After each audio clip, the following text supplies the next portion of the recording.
socialism for the 21st century emerging, and it's emerged gradually. It hasn't just dropped from the sky. Here's our conception of socialism. What has happened is a step-by-step process. So, for example, in 2003, Chavez didn't talk about socialism. What he talked about was the social economy. And he talked about the social economy compared to the capitalist economy, the logic of the social economy compared to the logic of capital. So he could say, it's one of his Allo Presidente programs, which was devoted to the social economy. He could say, quote, the logic of capital is a perverse logic. And he said, continued, it doesn't care about destroying the rivers in Lake Maracaibo. It doesn't care about denying children an education and putting them to work, about the hunger of workers and about the malnutrition of their children. It is not interested in labor accidents. If workers eat, if they have housing, where they sleep, if they have schools, if when they get sick they have doctors, or when they are old they have a pension. Quote, no, the logic of capital cares nothing about that. It is diabolical. It is perverse. End of quote. And then he went on to say, compare that to the social economy. What's the logic of the social economy? And he said, quote, the social economy bases its logic on the human being, on work, that is to say on the worker and the worker's family, that is to say in the human being. End of quote, he said.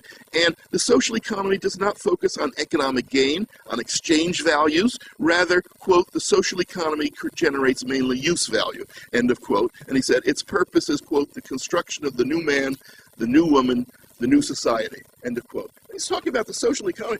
He's talking about socialism there. Well, it's not simply, but he hasn't named it socialism yet. But that's in 2003.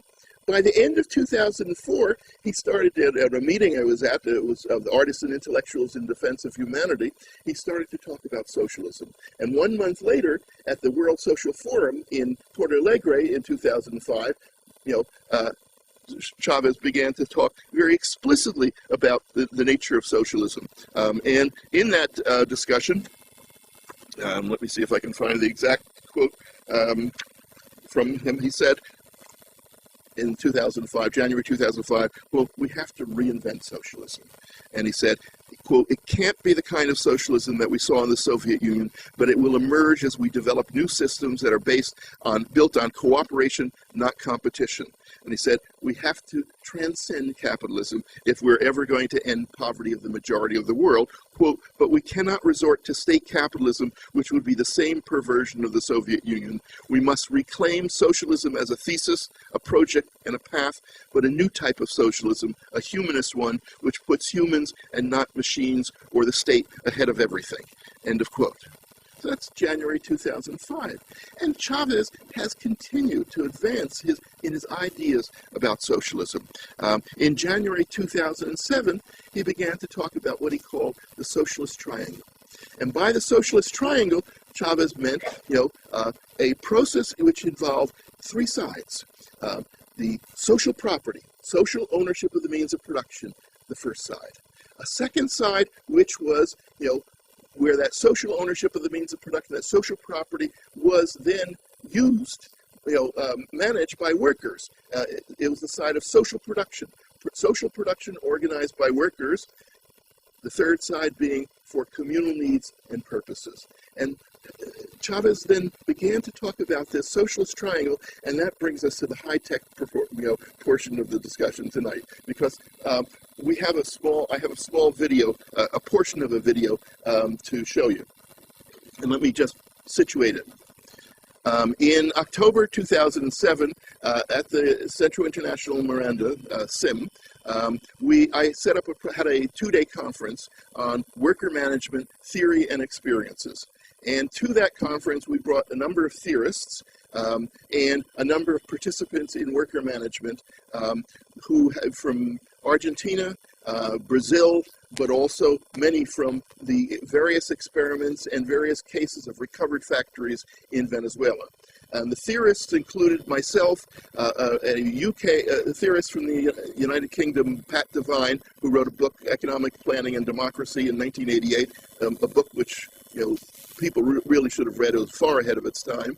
And Carlos Lanz, who was who continues to be probably the leading Marxist in Venezuela, who was a former guerrilla, who was in jail for several years for the kidnapping of an American businessman, who had, used the opportunity in prison to read a lot of Gramsci, etc.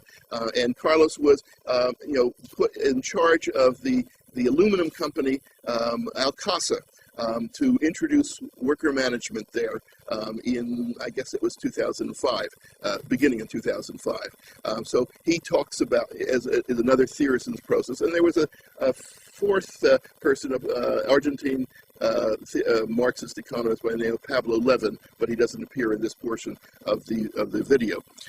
So what we had was a discussion of the theory of worker management, and then we had participants from a number of factories, etc. And then in that context, we had a lot of discussion from the floor, from people who were involved in various experiences, etc. So what you'll see here is a 12-minute segment which falls in the middle of that the video we decided to make. Now let me explain why we decided to make this video, which is far more grueling than I ever thought it was. The making a video is not easy, and so we were amateurs trying to make videos.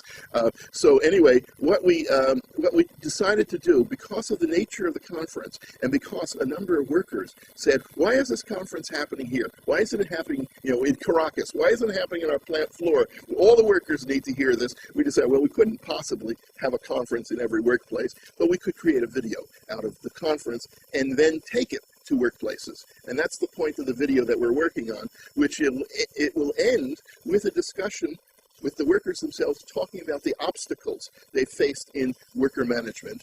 And we're going to take, with those questions, we're going to take it to workplaces as part of deepening the process in Venezuela, take it to workplaces and show it there and say, what would be the obstacles here? What are the possibilities here? Do you see these problems, et cetera, that would happen here, et cetera? So that's the way we're going to do it. But what you'll see here is this portion which is in the middle, which is the most complete version.